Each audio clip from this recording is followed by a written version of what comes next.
다음 주 하면 아마 빌립보서가 끝날 것 같아요.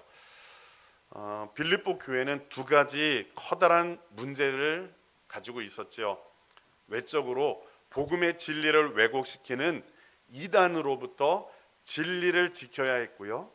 내적으로는 다툼과 분열로 인해서 긴장 상태에 있는 교회가 평강을 유지해야 했어요. 그러니까 빌립보서는 이 두 가지의 과제를 해결하며 복음에 합당한 생활을 하도록 권면하는 것이 빌립보서의 내용인데요. 그리고 오늘 우리가 읽은 빌립보서 4장은 그러므로라는 접속사로 시작을 하고 있어요.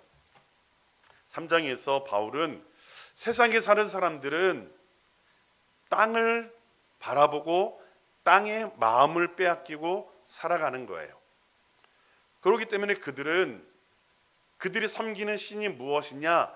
배라고 말씀을 드렸어요. 그 말은 탐욕과 정욕과 충동이 그 사람을 움직이는 힘이 되고 있다라는 거예요. 여러분, 그렇다면 하나님을 믿는 사람들의 신은 배가 되어서는 되나요? 안 되나요? 안 되는 거예요. 그렇죠? 예수님을 믿는 사람들이 우리의 마음의 소원이 우리의 배에 있다면, 우리의 탐욕을 채우고 우리의 소원하는 바가 이루어지는 것에만 우리의 마음을 빼앗긴다면 그것은 하나님을 믿는 백성이라고 할 수가 없는 거예요. 그래서 사도 바울은 뭐라고 이야기하냐면 우리의 시민권은 땅에 있는 것이 아니라 어디에 있다고요? 하늘에 있다, 이렇게 이야기하는 거예요.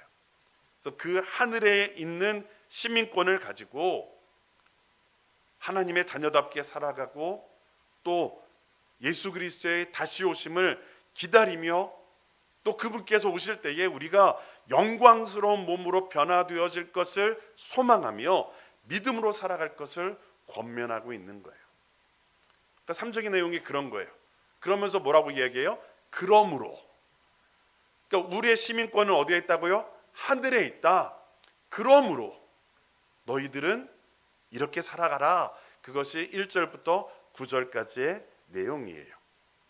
그러면 하나님 나라 백성으로 하늘에 시민권을 둔 우리가 그러므로 어떻게 살아가야 되는가?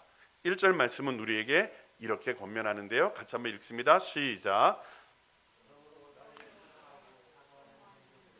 나의 기쁨이요 면류관인 사랑하는 자들아, 이와 같이 주 안에 서라.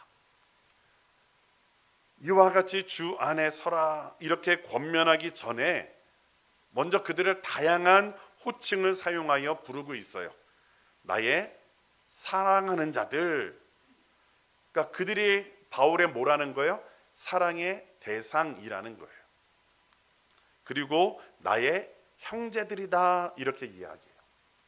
그러니까 바울은 빌립보 교회를 형제들이라고 생각을 했어요.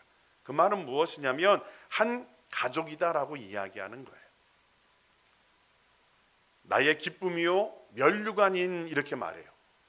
그러니까 이 말은 무엇이냐면 마지막 때에, 즉 사도 바울이 하나님 앞에 섰을 때에 바울이 하나님 앞에 내세울 수 있는 사람이 누구냐? 빌립보 교회라는 거예요. 그래서 그들이 나의 기쁨이고 면류관이라는 거예요. 여러분, 하나님 앞에 바울이 빌립보 교인들을 어떻게 할 수 있다라는 거예요? 자랑스럽게 내세울 수 있는 거예요. 하나님, 나는 이 빌립보 교인들을 위하여 헌신하였고 내가 노력하고 애써서 하나님의 일을 감당하다 하나님 앞에 나왔습니다. 이렇게 말할 수 있을 정도로 빌립보 교회가 나의 기쁨이요 면류관이다 라고 이야기하는 거예요. 뭐라고 이야기했다고요? 내가 사랑하는 자들, 내가 사모하는 나의 형제들, 그리고 나의 기쁨이요 면류관이다, 이렇게 이야기하는 거예요. 저는 그렇게 기도하고 있어요. 저도 하나님 앞에 섰을 때에 우리 꿈 있는 교회 성도들을 하나님 앞에서 그렇게 내세우고 또 지금 여러분들 그렇게 고백할 수 있는 그런 은혜가 우리 모두에게 주어지게 되기를 간절히 소원합니다. 그렇다면 바울이 왜 이렇게 서두를 거창하게 이야기할까요? 내가 사랑하는 나의 형제들, 나의 기쁨이요 면류관인 빌립보 교회들을 왜 그렇게 이야기할까요? 물론 사랑하기 때문에 그렇게 이야기하는 거예요. 그런데요, 사랑하고 있지만 그들에게 말하고 싶은 것이 있어요. 그래서 그것을 권면하고 싶은 거예요. 그런데 여러분, 바울이 권면하고 싶지만 우리가 잘 알듯이 사람들이 어떤가요, 여러분? 바른 말, 옳은 말을 한다고 해서 그 말을 사람들이 잘 듣나요? 여러분 어떠세요? 제가 자녀들한테 뭐 이야기를 하죠. 자녀들이 그 말을 잘 들을까요? 안 들을까요? 저희 딸은 잘 들어요. 잘 듣기를 간절히 소망해요. 잘 들어요. 근데 여러분, 만약 제가 제 딸아이들하고 관계가 안 좋으면 제가 하는 말이 아무리 옳은 말, 좋은 말일지라도 그 딸들에게 무슨 말로 들릴까요? 잔소리예요, 잔소리. 그렇죠? 아무리 좋은 말일지라도 잔소리로 들리는 거예요. 사람은 누구나 문제를 지적하고 바른 말을 한다고 해서 변화되거나 달라지는 존재가 아니에요. 우리가 태어날 때부터 그렇게 태어났어요. 그것이 죄인된 우리의 본성이라는 거예요. 그래서 우리는 그냥 좋은 말, 옳은 말 듣는다고 해서 그것이 다 듣기 좋은 것도 아니고 그 말을 많이 듣는다고 해서 우리가 변화되어지는 것도 아니라는 거예요. 만약에 그랬다면 우리가 이렇게 됐을까요? 우리가 들은 대로, 우리가 좋은 말 들은 것처럼 우리가 변화되어졌다고 한다면 우리는 다른 사람이 되었을 거예요. 쉽지는 않은 거예요. 그러니까 사람은 좋은 말, 바른 말이랄지라도 그것을 성가시게 여기고 자존심 상해하고 기분 나빠하면서 합리화하고 핑계를 대는 거예요. 그렇다면 여러분, 사람의 말이 제대로 들리는 순간은 언제일까요? 그것은 그가 정말 나를 위해서 그 말을 한다는 사실이 나한테 느껴질 때예요.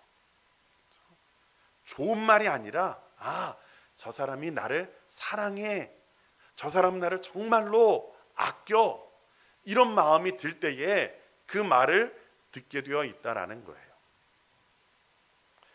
그러니까 지금 바울이 빌립보 교회를 향해서 하고 싶은 말이 있는데 그 말이 빌립보 교회에게 잔소리처럼 들리지 않기를 원하는 거예요. 그래서 내가 너희들을 정말 사랑한다. 나는 너희들을 정말 형제처럼 여기고 너희들이 내가 하나님 앞에 섰을 때에 나의 기쁨이고 면류관이다. 내 마음을 알아주기를 바란다.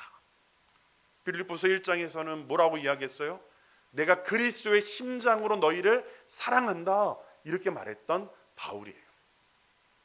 그러니까 지금 바울의 말을 잔소리로 듣는 것이 아니라 정말로 그들을 사랑해서 말하는 말로 듣기를 원했던 거예요. 그러면서 이야기를 하죠. 그러면서 뭐라고 권면합니까? 주 안에 서라, 이렇게 이야기해요. 여러분, 서다라는 말은요, 굳게 서다, 견고하게 서 있다, 요동하거나 흔들리지 않고 서 있는 그런 모습을 의미하는 단어예요. 전쟁터에 나갔을 때에 수많은 위험이 있지만 군인들이 그 전쟁터를 떠나지 않고 그 진지를 지키고 있는 거예요. 자기의 맡은 바 그 위치를 지키고 있을 때 서다라는 말을 사용하고 있는 거예요.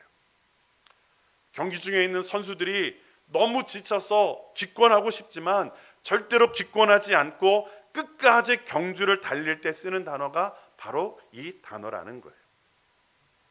그러니까 여러분, 주 안에 서다라는 말은 몇 가지 우리에게 권면을 주고 있는데요, 그것은 무엇이냐면 우리가 주 안에 설 때 어떤 일이 있어도 흔들리지 말라는 거예요. 하나님의 자녀로서 우리가 하나님의 자녀라는 사실을 결코 잊지 말고 우리가 서 있는 그 자리에서 믿음을 지키라는 거예요. 그리스도인답게 살아가라는 거예요. 믿음 생활을 도중에 포기하지 말라는 거예요. 여러분, 교회를 다니고 있는데 많은 사람들이 교회를 떠나는 사람들이 있잖아요. 여러분 그렇지 않나요? 저도 중고등학교 시절에 같이 신앙생활하고 청년부 시절에 같이 신앙생활했던 사람 가끔 만날 때가 있거든요. 근데 반 이상이 교회를 안 다녀요. 반 이상이 교회를 안 다녀요. 저희 중고등부 시절, 청년부 시절에 많은 사람들은 목회자가 되었거나 열심히 신앙생활을 하지만 반 이상은 믿음의 자리에서 떠나 있는 거예요. 그러니까 중간에서 신앙생활을 포기한 거죠. 뭐 여러 가지 이유가 있어요. 교회에서 상처를 받은 사람들도 있고요. 또 삶이 바쁘고 또 믿지 않는 배우자를 만나서 교회를 떠난 사람들도 있는 것을 보게 되는 거예요. 지금 바울은 그렇게 하지 말라는 거예요. 어떤 일이 있어도 무슨 일이 있어도 주 안에 서라. 믿음을 잃지 않고 신앙생활하는 그 자리에서 떠나지 말 것을 권면하고 있는 거예요. 여러분 그렇잖아요. 우리가 믿음의 자리에서 떠나 있으면 우리가 아무리 신앙생활을 뭐 30년, 40년, 50년 해도 우리가 믿음의 자리에서 떠나 있으면 하나님께서 그래 너 그동안 30년 동안 40년 동안 신앙생활 열심히 했구나 그렇게 우리를 바라보실까요? 아니래요. 믿음에서 떠난 거예요. 믿음의 자리에서 떠나 있다는 거죠. 그래서 지금 사도 바울은 빌립보 교인들을 향하여서 주 안에 서라. 결코 떠나지 말고 믿음의 자리를 지킬 것을 권면하고 있는 거예요. 그런데 여러분, 주 안에 선다는 것이 그렇게 쉬운 일은 아니라는 거예요. 그 사도 바울은 2절부터 해서 그 주 안에 서기 위해서 어떻게 해야 되는지를 그들에게 권면하고 있는데요. 첫 번째는 주 안에 굳게 서기 위해서는요, 교회가 평안해야 돼요. 우리 2절 말씀을 같이 한번 읽어볼까요? 2절 말씀 같이 읽습니다. 시작. 내가 유오디아를 권하고 순두개를 권하노니 주 안에서 같은 마음을 품으라. 유오디아, 순두개는요 여인들이에요. 우리가 잘 알듯이 빌립보 교회는 자주장사 루디아 그에 의해서 세워진 교회였어요. 그러니까 아무래도 여자들이 좀 이렇게 표현을 어떻게 하면 좋을까요? 지도자급으로 교회를 섬겼던 것 같아요. 특별히 유오디아하고 순두개도 그런 여인들이었어요. 그러니까 교회를 위해서 헌신하고 교회를 위해서 애쓰는 그런 여인들이었다라는 거예요. 그런데 어찌된 일인지 이 두 사람이 다툼이 있었던 거예요. 여러분, 교회에서 다툼이 일어나면 어떤가요? 교회가 시끄럽고 교회 가는 재미가 없는 거예요. 그렇죠? 특별히 제가 이제 큰 교회들도 이렇게 섬겨봤는데 주방 권력이 되게 세더라고요. 주방 권력들이 큰 교회들은 그렇죠? 주방을 섬기는 분이 목소리가 제일 커요. 목소리가 제일 큰 분이 주방을 섬기는지도 모르겠어요. 근데 그 사이가 좀 원만하면 좋은데 그 목소리 크신 분이 기분이 좋으면 괜찮아요. 근데 목소리 큰 분이 기분이 안 좋으면 싸늘해지고 또 그러다 보니까 그것에 맞서서 또 이렇게 안 좋은 분들도 여러 번 경험을 해요. 뭐 이 유오디아와 순두개가 주방을 담당했는 것은 모르겠어요. 어떤 역할을 했는지 무슨 일을 감당했는지 또 왜 싸웠는지 잘 모르겠지만 지금 바울이 그들을 향하여서 지금 이 성경을 쓰는 가운데 이게 특별히 유오디아와 순두개 두 여인의 이름을 거론하면서 권면하는 것을 보면 아마도 그 다툼이 꽤 컸던 것 같아요. 교회를 흔드는 그런 다툼이었을 것 같아요. 그들의 문제가 무엇인지는 정확하게 모르지만 몇 가지로 추론해 볼 수 있는데요. 첫 번째로 어떤 한 사람만의 잘못은 아니었던 것 같아요. 지금 바울이 뭐라고 이야기하냐면 내가 유오디아를 권하고 순두개를 권하노니 이렇게 얘기해. 각각을 권하는 거예요. 그러니까 양쪽 다 문제의 가능성이 있다라는 거예요. 그 두 번째로 그 문제의 근원이 진리에 관한 문제이거나 아니면 성경의 가르침에서 떠나서 아주 큰 윤리적으로 잘못된 행실을 했다라고 한다면 이렇게 이야기하지 않았을 거예요. 여러분, 만약 그들의 잘못이 진리를 떠난 문제였고 그 문제가 정말로 하나님의 말씀에서 어긋난 그런 아주 커다란 잘못이었으면 사도 바울이 어떻게 했을까요? 어떻게 했을까요? 성경에서 그냥 내가 유오디아를 권하고 순두개를 권하노니 그냥 이 정도로 이야기했을까요? 아니에요. 아마도 그들의 잘못에 대하여 분명하게 지적을 했을 거예요.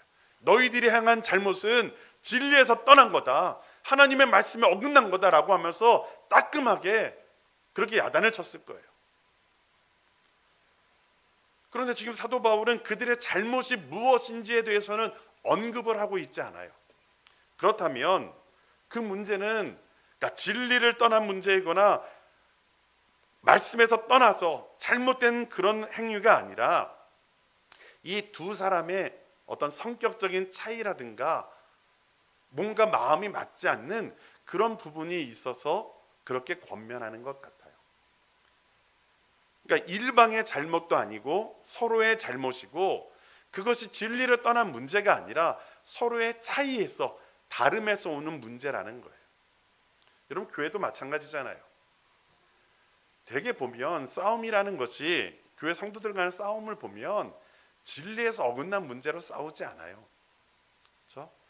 막 어떤 한 사람이 정말 윤리적으로 잘못해서 싸우지 않아요. 왜 싸우죠? 생각이 좀 다른 거예요. 그렇죠? 생각이 조금 다르고 일하는 방식에 있어서 조금 차이가 있는 거예요.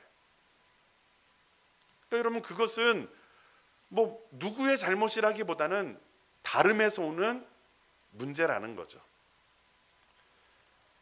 그러니까 서로의 기질과 성격과 생각의 차이가 있기 때문에, 경험의 차이가 있기 때문에 오는 그런 문제였다라는 것을 우리는 볼 수가 있는 거예요.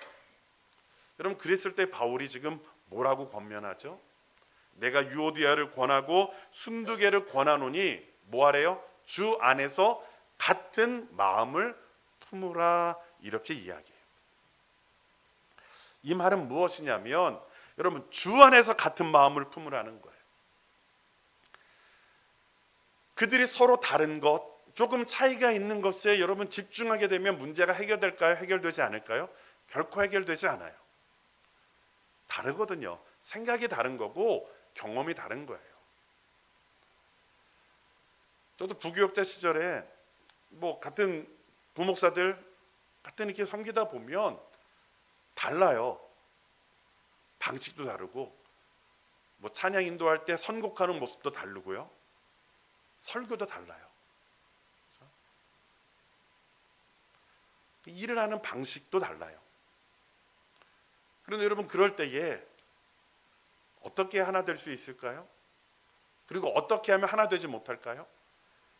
그 다름, 그 차이를 인정하지 않고 그 잘못을 지적하면 어떻게 되나요? 그때는 하나 될 수 없는 거예요. 다른 거거든요. 차이가 있는 거거든요. 지금 바울은요, 그 두 사람에게 이야기하는 거예요. 그들이 서로 다른 것, 차이가 나는 것, 그것에 집중하면 결코 하나 될 수 없는 거예요. 지금 뭐라고 이야기하냐면 주 안에서 같은 마음을 품어라, 이렇게 이야기해요. 그 말은 무엇이냐면 정말로 주님이 원하시는 것이 무엇이고 주님께서 기뻐하시는 것이 무엇인지를 함께 중요하게 여기라는 거예요. 이 말은 여러분, 교회에서 가장 중요한 게 무엇일까요? 교회에서 가장 중요한 게 무엇이죠? 무엇이 중요합니까? 겸손, 또 사랑, 다 좋아요. 맞아요. 겸손 사랑이에요. 그런데 교회에서 일을 할 때 가장 중심이 돼야 될 것은 예수 그리스도라는 거예요. 그러니까 복음이라는 거예요. 그러니까 복음의 가르침에 그들이 집중해야 되는 거예요. 그러니까 다른 것에 집중하기 시작하면 결코 하나 될 수 없어요. 그런데 우리가 복음을 위해서 복음에 집중하고 복음을 내 삶의 중심으로 여기면 그 다른 것, 그 차이 나는 것은 아무것도 아니라는 거예요. 근데 여러분 왜 싸우냐면 복음이 중심이 아니라 내 자존심이 문제거든요. 내가 원하는 것을 이루려고 하기 때문에 문제가 되는 거예요. 지금 유오디아와 순두개의 문제도 그거예요. 자존심 싸움이에요. 차이를 극복하지 못하고 내가 옳다, 내가 잘났다 이렇게 하는 거예요. 그들에게 말하는 거예요. 같은 마음을 품으라. 그것은 뭐냐면 너희들의 그 모든 것들을 다 내려놓고 오직 복음 안에서 예수 그리스도가 기뻐하시는 것을 좇아서 그분이 원하시는 것을 바라보면서 나아갈 것을 권면하는 거예요. 유오디아에게, 순두개에게 각각 권면하는 거예요. 네가 옳다, 내가 옳다 주장하지 말고 무엇을 바라보고요? 예수 그리스도만을 바라보고 복음만을 바라보면서 같은 마음을 품어라 이렇게 권면하는 거예요. 그러면서 지금 사도 바울은 그 둘의 문제를 그 둘만의 문제로 내버려 두지 말고 교회가 하나 되어서 그 문제를 해결할 것을 권면해요. 우리 3절을 읽는데 우리 우리말 성경으로 한번 읽어볼게요. 우리말 성경에서 3절을 이렇게 번역합니다. 같이 읽을게요. 시작.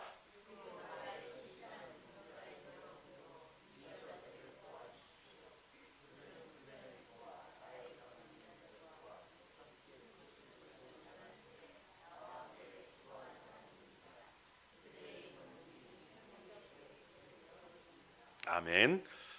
지금 뭐라고 이야기하냐면 동력자인 그 사람들에게 이야기하는 거예요. 그러니까 누군지는 정확하게 나오지 않지만 이 편지를 읽고 있는 사람들에게 내가 너희 동력자들인데 그들에게 뭐라고 이야기하냐면 이 여인들을 도우라는 거예요.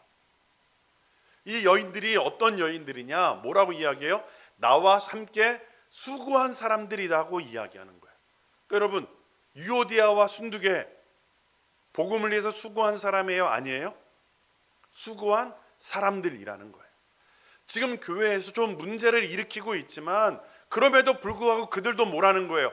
복음을 위해서 수고하고 헌신했던 사람이라는 것을 잊지 말라는 거예요. 그리고 그들도 그들의 이름이 어디에 기록되어져 있다고요? 생명책에 기록되어져 있다라는 거예요. 하나님이 기억하시는 하나님의 사람이라는 거예요. 그것을 생각하고 그들을 도우라는 거예요.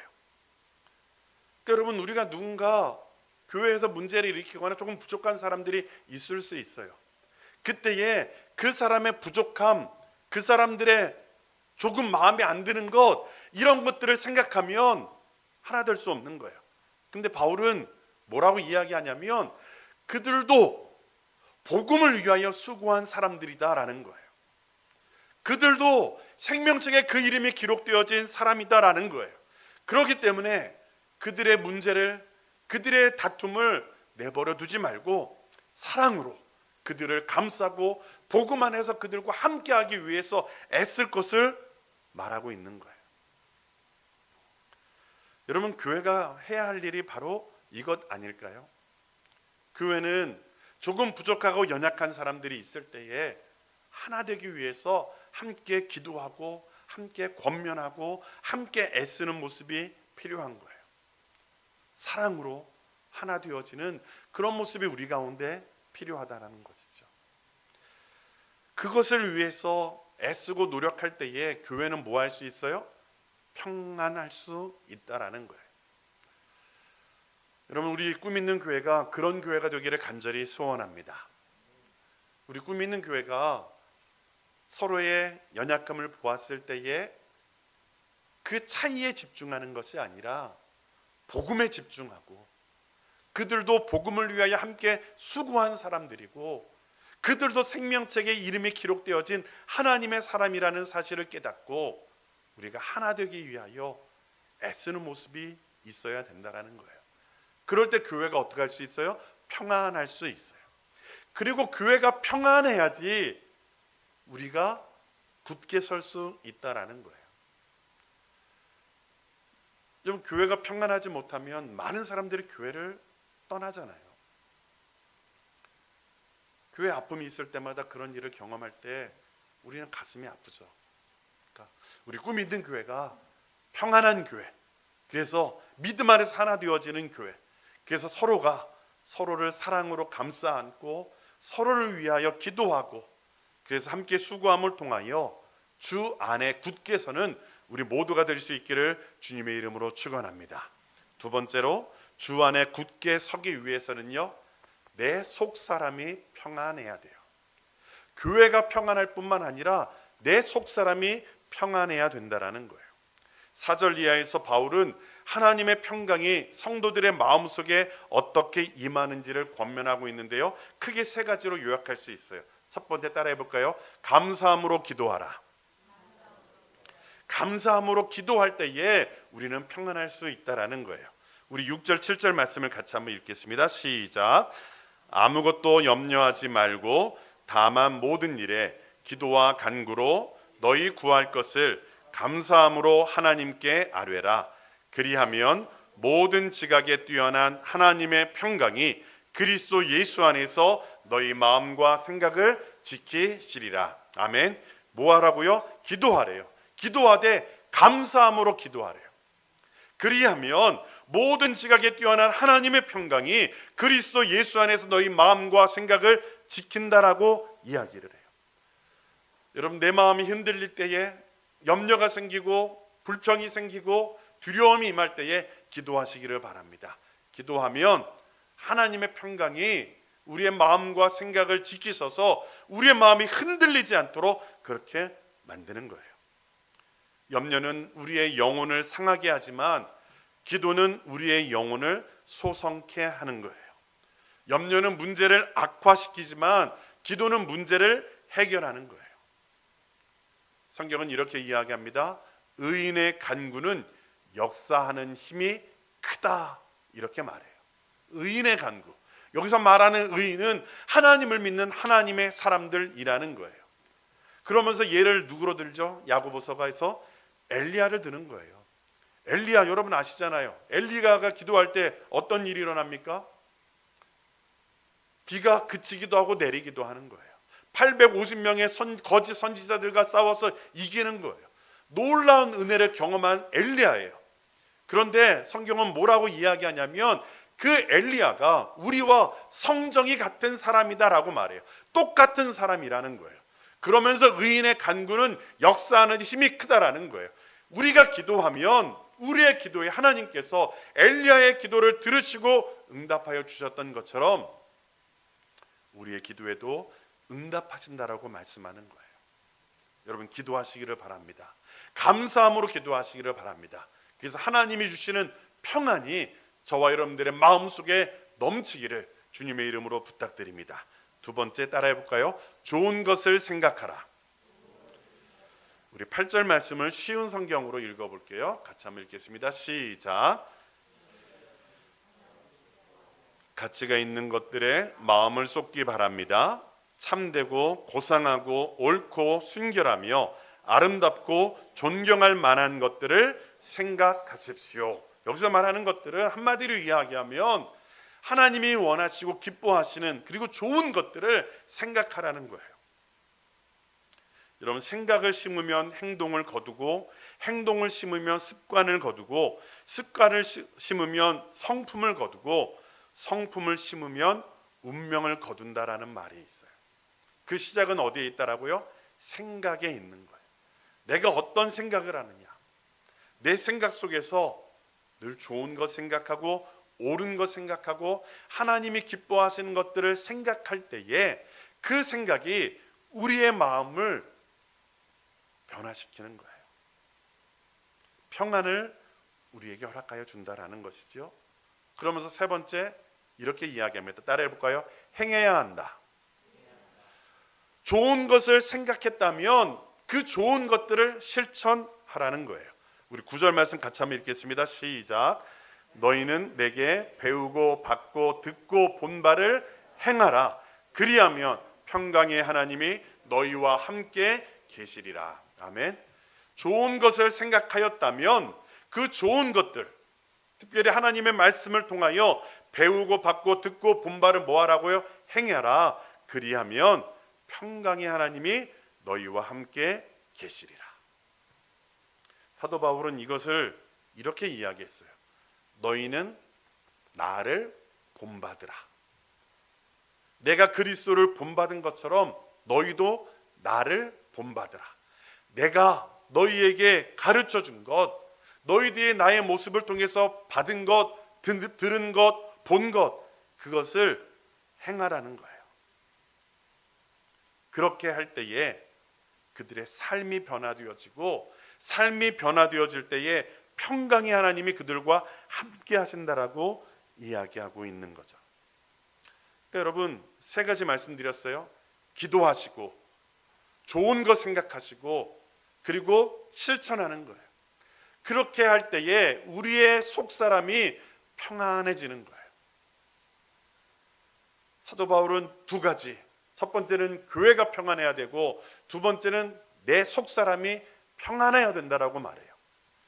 이 두 가지가 함께 어우러져야 돼요. 교회가 아무리 평안해도요, 내가 평안하지 못하면 우리의 믿음은 굳게 설 수 없어요. 반대로 내가 굳게 선다 할지라도 교회가 자꾸 어지러우면 우리의 믿음도 흔들릴 수밖에 없는 연약한 존재가 우리라는 사실을 우리는 너무나 잘 알잖아요. 그렇기 때문에 우리는 두 가지를 위해서 기도해야 돼요. 교회의 평안을 위해서 기도하시고, 내 속사람의 평안을 위해서도 기도하셔야 되는 거예요. 그렇게 살아갈 때에 우리는 뭐 할 수 있다고요? 주 안에 굳게 설 수 있는 거예요. 원하기는 우리 꿈 있는 교회 모든 성도들이 주 안에 굳게 설 수 있기를 간절히 소원합니다. 우리 꿈 있는 교회가 평안한 교회가 되어지고, 여러분 한 사람 한 사람이 평안한 하나님의 백성들이 되어져서 우리 모두가 주 안에 굳게 설 수 있기를 간절히 소원합니다. 그런데요, 그것은 저절로 오는 것이 아니에요. 저절로 이루어지는 것이 아니라는 거예요. 애쓰고 노력하셔야 돼요. 수고하고 헌신하셔야 돼요. 그래야지 교회의 평안이 오는 것이고, 내 속사람의 평안이 오는 거예요. 우리 신앙이 주일 한 번 예배 드리는 것으로 만족하는 신앙이 되어서는 안 되는 거예요. 주일날 예배 드릴 뿐만 아니라 여러분들의 삶 속에서 하나님의 말씀을 읽고, 말씀을 암송하고, 말씀대로 순종하고, 기도의 자리에 나와서 기도하고, 그렇게 되어질 때에 이런 일들이 일어나는 것이지 저절로 이루어지는 것은 아니라는 거예요. 그런데 성경은 우리가 그렇게 애쓰고 노력하고 헌신할 때에 하나님께서 이렇게 약속하세요. 우리 요한복음 16장 33절 말씀 같이 한번 읽을까요? 시작. 이것을 너희에게 이르는 것은 너희로 내 안에서 평안을 누리게 하려 함이라. 세상에서는 너희가 환난을 당하나 담대하라. 내가 세상을 이기었노라. 여러분 뭐라고 이야기합니까? 세상에서는 너희가 환난을 당하나 담대하라. 내가 세상을 이기었노라. 그러면서 그 앞에 뭐라고요? 너희에게 뭘 누리게 하려 함이라? 평안을 누리게 하려 함이라. 그러니까 예수 그리스도께서 저와 여러분들에게 원하시는 것은 평안을 누리는 거예요. 우리가 그리스도 안에 있어 예수 그리스도를 믿는 믿음 안에 서 있으면 어떤 어려움이 다가오고 어떤 환난이 온다 할지라도 우리가 그 삶의 환경 속에서 뭘 누리게 된다고요? 평안을 누리게 하려 함이라. 이게 하나님께서 우리에게 약속하시는 거예요. 여러분 그 약속의 말씀을 믿고 우리의 삶 속에서 힘써 행하는 우리의 모습이 될 수 있기를 간절히 소원합니다. 노력하셔야 돼요. 애쓰셔야 돼요. 여러분 군인들이 전쟁터에서 어떨 때 물러서지 않을 수 있어요? 훈련을 받아야 돼요. 훈련을 받아서 강한 군사가 되어야지 어떤 전쟁에서도 물러나지 않을 수 있는 거예요. 여러분, 운동선수들이 얼마나 노력하는지 아시나요? 잠을 못 자고 막 그 한계를 넘어서기 위해서 애쓰는 거예요. 그 한계를 넘어서야지 시합에서 포기하지 않고 승리할 수 있다라는 거예요. 공부도 마찬가지잖아요. 노력해야지 공부가 되는 거지, 노력하지 않으면 아무것도 안 되는 거예요. 신앙생활도 마찬가지예요. 여러분, 애쓰셔야 됩니다. 수고하셔야 됩니다. 노력하셔야 돼요.